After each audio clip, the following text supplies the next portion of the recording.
여러분 반갑습니다. 오늘 강성률 철학TV 제125강은 벌레에 파먹힌 도학정치, 정암 조광조 이야기입니다.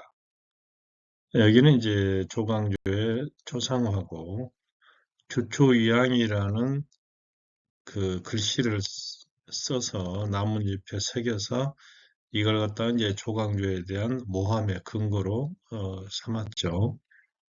오늘 이야기 순서 먼저 말씀드리도록 하겠습니다. 조광조의 생애 중에서 이제 스승과의 만남이 굉장히 중요합니다. 조광조에게도 그 한때 여인을 뒤돌아보고 거기에 대해서 이제 수치심을 느꼈다. 그런 이야기가 있고요.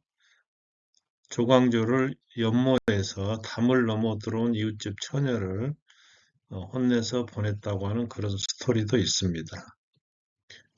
조광조는 그 급진적인 계획을 추진하다가 결국에 이제 모함에 걸려서 또 중종과 사이가 벌어져서 실패하고 말았던 그런 예가 되겠습니다. 결국 사약을 받고 죽지 않습니까? 자, 조광조의 생애를 간단히 살펴보면 조선의 문신이자 사상가이자 교육자이자 성리학자이자 정치가인데요. 호는 정암이고 사헌부 대사원 같은 높은 벼슬도 역임을 했습니다. 조광조는 성리학적 도학정치 이념을 구현하고자 애를 썼지만은 훈구 세력의 반발로 실패하고 말았죠.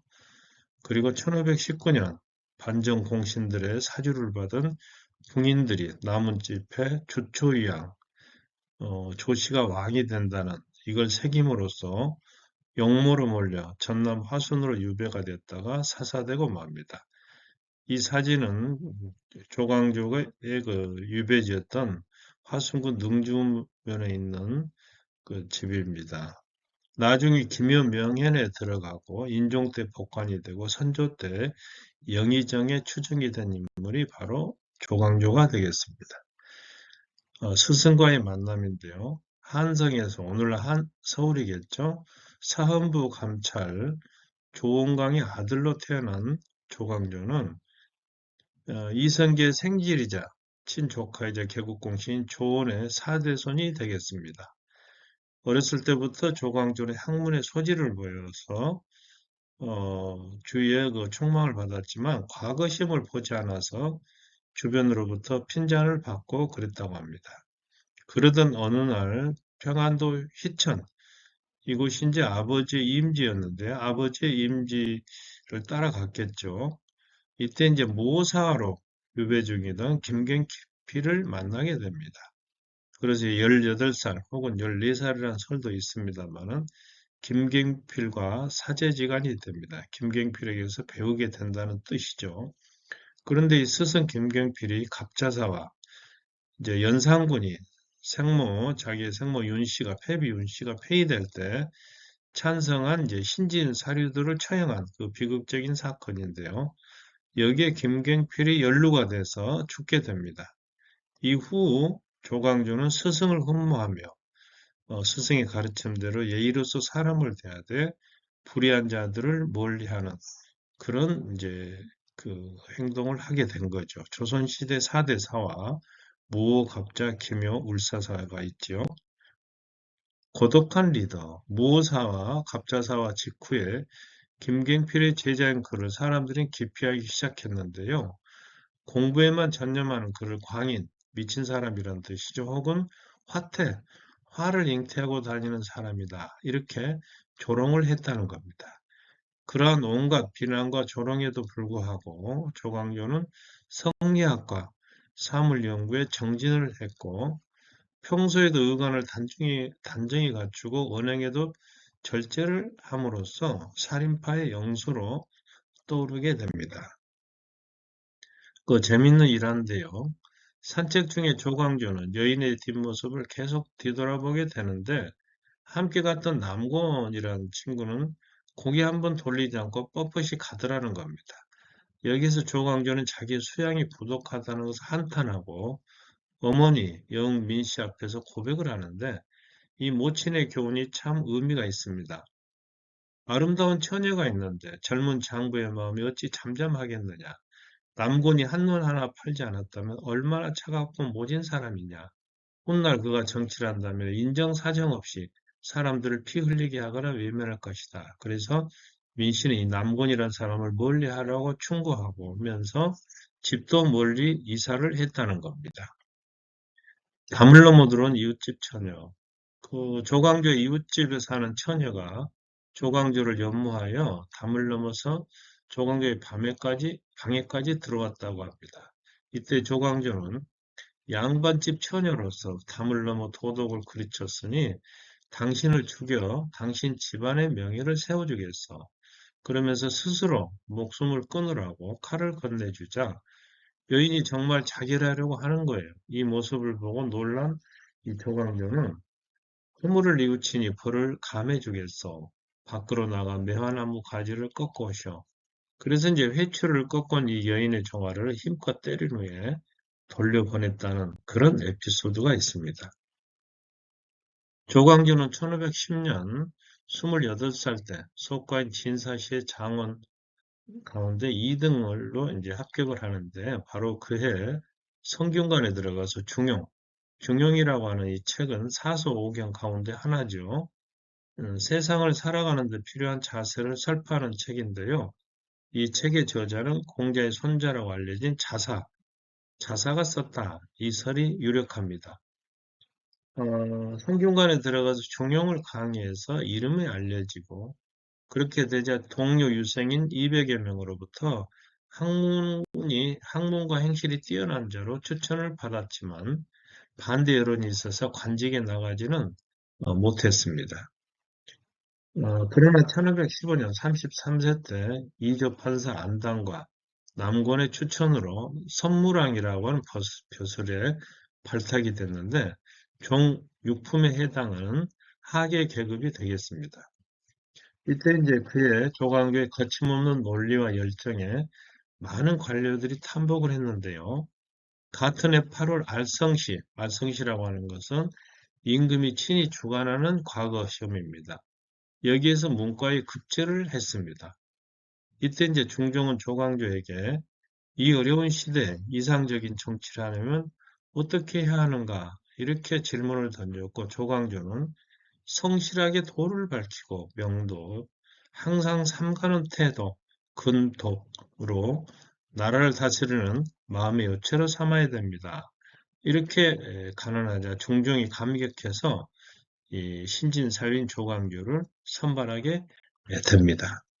그러나 이 충격적인 간언을 하는데요. 1515년 8월 성균관 전적 정육품에 해당하는 벼슬인데요. 이 전적을 거쳐서 사헌부 감찰을 거쳐서 같은 해 11월 사관은 정원이 됐는데 정원에 임명된 바로 그 이튿날 뭐라고 간언을 하자면은 저를 파직하든지 사헌부 사관원 관리 모두를 파직시키든지 하십시오. 이렇게 주장을 하는 거예요. 그래서 그 까닭을 물어보니까 자신의 주장을 편 두 신하를 벌하는 것이 잘못됐고 첫째는 또 그들을 벌하라고 하는 관리들도 잘못입니다. 이렇게 주장하자 중종은 조광조의 손을 들어주게 됩니다. 이후에 정함은 젊은 나이에 사림이 영소로 떠오르게 되는데요. 여기에서 정언이라고 하는 이 벼슬은 국정이나 왕의 정치에 대해서 비평도 하고 관원을 탄핵함으로써 왕권을 견제하고 관료사회의 그 청렴성과 공정성을 높이는 데 기여하는 그런 벼슬입니다.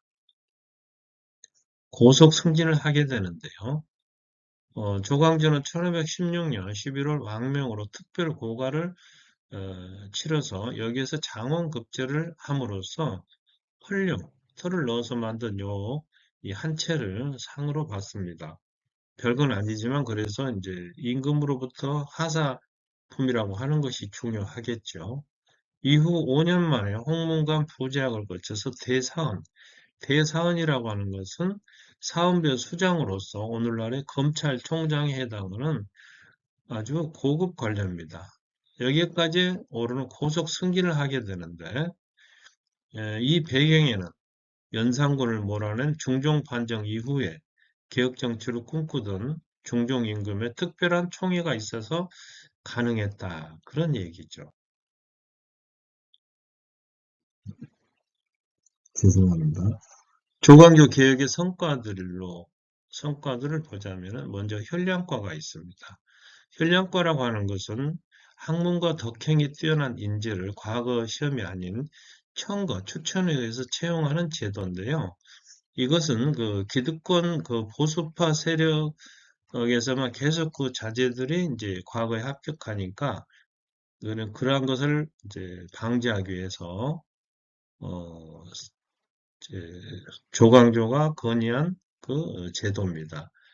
그래서 이제 선비 120명 중에서 또 중종이 친히 28명을 선발해서 홍문관, 사관원, 시종, 대개 이제 감찰에 관한 감독기관이라고 할 수가 있죠.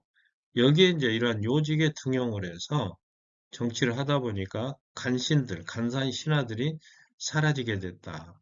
그리고 조광조의 개혁 가운데는 한전제라고 해서 생활 유지를 위해서 필요한 토지는 매매를 금지하도록 했습니다. 그리고 그 밖의 토지는 매매를 허용하게 되자, 그러니까 이제 적게 가진 사람은 팔지 않게 되고, 많이 가진 사람은 팔도록 해서 점차 토지 소유를 평등하게 하자. 똑같이 비슷하게 이제 토지 면적을 갖게 하는 그런 이제 제도입니다. 또 노비법을 고쳤는데요.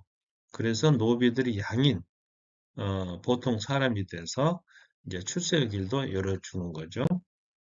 서울법이라고 해서 능력 있는 서울들이 나라를 위해서 일할 수 있도록 하는 법. 인재 등용에서 차별을 없애자 이런 주장입니다. 쉽게 말하면 서울들도 과거 영수할 수 있게 이제 그러자는 뜻이죠. 여기에서 서는 양반 아버지와 중인 계급 어머니 사이에서 태어난 아들이고 어른 이제 그보다 좀 낫죠. 더 양반 아버지하고 천민 어머니 사이에서 태어난 아들이고 이 둘을 합쳐서 서을이라고 하는 겁니다. 또 조광조는 백성의 생활에 유익한 서적, 책들을 번역하고 인쇄해서 널리 배포했으며 또 소격소를 혁파했습니다. 소격소, 점치는 그 장소죠, 자리. 그러나 김효사와 이후에 중종은 모후 자기 모친의 병중 병을 갖다가 감청한다고 하는 구실로 해서 이 소격소를 다시 부활시키고 맙니다. 이제 조광조가 이제 제거된 후 얘기죠.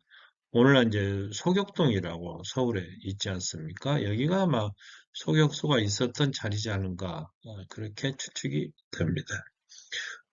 그러나 도학정치 한계가 있는데요. 조광조의 개혁정치는 너무나 이상적이고 급진적이라는 비판을 받게 되고 또 조광조에 의해서 좌천된 남곤이나 심정 등이 모함을 하는 거죠.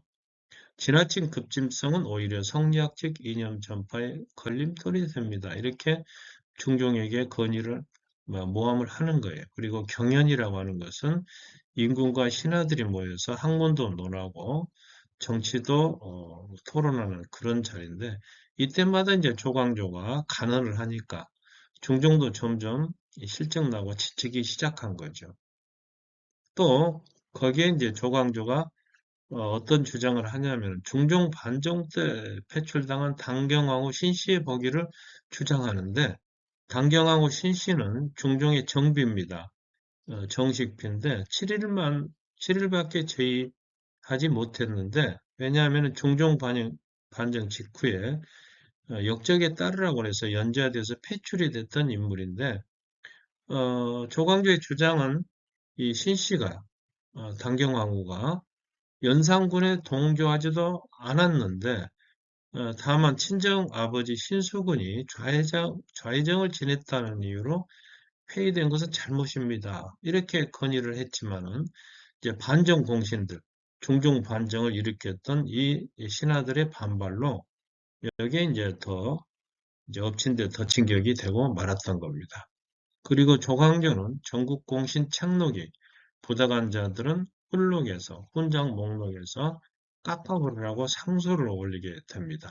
그러자 중종은 심정과 홍경주 같은 이 사람들을 포함한 76명을 공신 훈장에서 삭제함으로써 조광조는 이들로부터 깊은 원망을 받게 되는 겁니다.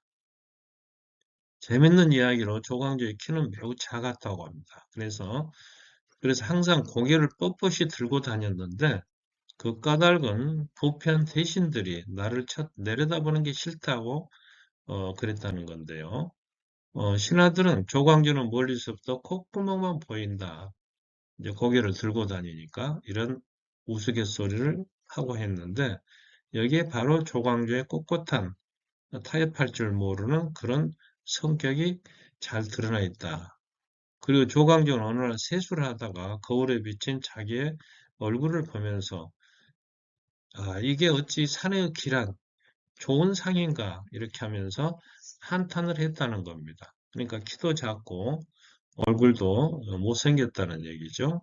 이제 오늘의 주제인 그 벌레 파먹힌 토학정치. 홍경주란 사람은 종일품 찬성, 어, 굉장히 높은 벼슬이죠. 여기에 올랐지만 조광조의 탄핵으로 파면된 데 대한 이제 원한이 있었겠죠. 그런 자기의 딸 희빈으로 하여금 백성의 마음이 조광조에 기울어졌다고 왕에게 고하게 하였고 심정이라는 인물은 또 경빈 박씨의 궁인을 통해서 조광조 등이 국정을 마음대로 하며 백성이 그를 왕으로 세우려 핵척한다는 말을 궁중에 퍼뜨리게 합니다. 그리고 궁 안에 나뭇잎의 꿀물로 조씨가 왕이 된다. 조초위양이라고 하는 뜻을 뜻의 글을 써서 벌레가 이제 파먹죠. 다니까. 그리고 이 일이 궁인의 손을 거쳐서 왕에게까지 전해지도록 합니다. 그러니까 이제 중종이 이제 분노를 하게 되는 거죠. 여기에서 경빈 박 씨는 중종의 후궁인데 장자인 복성군을 낳았지만 다른 그 아들이 세자로 책봉되자 그 세자를 저주를 합니다. 이 일로 사약을 받고 죽게 되고 또 심정이라는 인물은 경빈 박 씨와 통정했다. 정을 통했다는 누명을 쓰고 사약을 받고 죽게 됩니다. 이후의 일이죠. 음력 10월 15일 밤 홍경주와 남곤, 심정 등은 은밀히 입궐해서 중종에게 이렇게 추청합니다. 조광조가 붕당을 만들어 국정을 어지럽히고 있어하니 이들을 처단해야 합니다. 그러자 중종은 조광조, 김식, 김구 같은 살인파를 툭 옥에 가두고 맙니다. 홍경주 같은 인물들은 그날 밤 모두 죽일 계획을 세웠지만 영의정 정광필, 우의정 안당, 신임대사 윤, 신임대사관 윤희인 등의 역관 힘써 간을 함으로써 일단 조광조는 취조만 받게 됩니다. 조광조가 결국에 이제 11월 16일 날 옥에 갇혔다가 화순 농주로 유배돼서 이제 음력 12월 20일 사형을 받게 되는데요. 금부도사가 사약을 들이밀자 한성부 서울 쪽을 향해서 큰 절을 3번 올린 뒤에 이런 시를 남기고 사약을 마시는데 이때가 37살이 되겠습니다. 임금을 어버이같이 사랑하고 나라 걱정을 내 집같이 하였도다. 밝고 밝은 햇빛이 세상을 굽어보고 있으니 거짓없는 내 마음을 환하게 비추리라. 이게 조광조의 절명시라고 알려진 시입니다. 조광조가 죽었다는 소문이 퍼지자 유생과 선비는 물론이고 백성들까지 목 놓아 울며 나라를 걱정했다고 합니다. 그리고 조광조를 죽인 남곤과 심정을 곤쟁이 젓갈이라고 불렸는데 남곤의 곤과 심정의 정을 합친 발음이라고 합니다. 배신자들을 가리키는 거죠. 젓갈 중에 그래서 이 곤쟁이 젓갈은 최하 등급이라고 하는 인식이 있다고 합니다. 이 권쟁이는 작은 새우를 닮아서 또 숙주나무나 또 나중에 생긴 야사일 것 같이 느껴집니다. 알다시피 그 숙주나물은 사육신을 배신하고 수양대군의 편에 섰던 신숙주를 이제 욕하기 위해서 숙주나물이 빨리 상한다. 이런 어떤 특성에 빗대어서 숙주나물이라고 붙였다. 후세 이제 다 얘기겠죠. 도루묵이라고 하는 것도 재밌는데 이 말도 피난길에 조선의 한 왕이 모고를 먹고 앞으로 은어로 부르도록 했는데 궁으로 돌아온 뒤에 다시 이 생선을 먹어봤는데 맛이 예전같이 못하더라는 겁니다. 그래서 도로묵어 그래서 도루묵으로 부르라 했다는 설이 있는데 우리말로 그 말짱 도루묵이라는 말이 있지 않습니까? 어쨌거나 이듬해 봄부터 큰 가뭄이 들자 백성들은 이것이 조광조에게 사약을 내렸기 때문이다. 이렇게 여기게 되고 인심이 이렇게 점점 흉흉해지자 조정에서는 조광조에 대한 말 자체를 일절 못하도록 함구령을 내렸습니다. 조광조가 사약을 받은 이듬해 봄에 선영은 이제 용인인데 여기서 이제 관을 옮기게 되는데 이때 흰 무지개가 해를 둘렀다 이런 말이 전해지고 조광조의 제자였던 홍문관 관원 출신 이제 호가 소세입니다. 양산부란 사람은 개처럼 사느니 흙이 되겠다며 모든 관직을 내려놓고 고향 전남 담양 창평으로 내려와서 소세원을 짓고 응거하며 문인들과 교류했는데 오늘날 이 소세원은 광주 근처에 있어서 저도 늘 들립니다. 소세란 말은 맑고 깨끗하다는 뜻이라고 그래요. 후대 평가입니다. 사회 개혁을 위해서 이념과 실천을 겸비한 지도자로 조광조가 기억이 되고 있고 선조 1년에는 영의정에 추정이 됐고 문정이란 시호까지 받았습니다. 그리고 조광조는 김경필, 정여창, 이연적, 이황 등과 더불어 동방 오현이라 이렇게 불리고 있고 민생과 국방에 관련된 실무적인 능력과 감각이 전혀 없다는 단점이 있었고 너무 급진적이었다는 점이 문제죠. 또 어질고 밝은 자질, 나라 다스릴 재주를 타고났음에도 학문이 충실히 이루어지기 전에 정치 일선에 나간 결과 실패하고 말았다. 또 그로 말미암아 결과적으로 수많은 인재들을 죽음에 이르게 한 인물이다. 이런 평가도 있습니다. 오늘 강의를 정리해 드리도록 하겠습니다. 조광조는 성리학적 도학정치 이념을 구현하고자 했으나 홍구 세력의 반발로 실패하고 말았으며 스승 김경필이 갑자사화 때 사망했지만 이후로 스승을 흠모하며 살았다. 성리학 연구에 정진해서 살인파의 영수에 떠올랐으며 알성 문과에 급제해서 중종이 직접 선발한 인물이 바로 조광조입니다. 그 후로 조광조는 고속 승진을 해서 대사원 자리까지 올랐으며 조광조가 이룩한 개혁의 성과들로는 현량과, 노비법, 서울법, 소격서 혁파 이런 정도가 되겠습니다. 그러나 주초이항이라고 하는 이러한 그 음모에 휩싸여서 특히 여기에는 홍경주, 남권, 심정 등에 의한 모함이 덧붙여져서 결국 화순 농주로 유배한 다음에 사약을 맞고 죽게 됩니다. 소세 양산보 이야기 드렸고 김경필, 정여창, 이현적, 이황, 특유 이황이죠. 이들과 함께 동방 오현에 속해 있다. 그런 얘기까지 말씀드렸습니다. 강성길 문학TV도 많이 시청해 주시기 바라며 오늘 영상이 좋으셨다면 구독과 좋아요 눌러주시면 감사하겠습니다. 여러분 고맙습니다.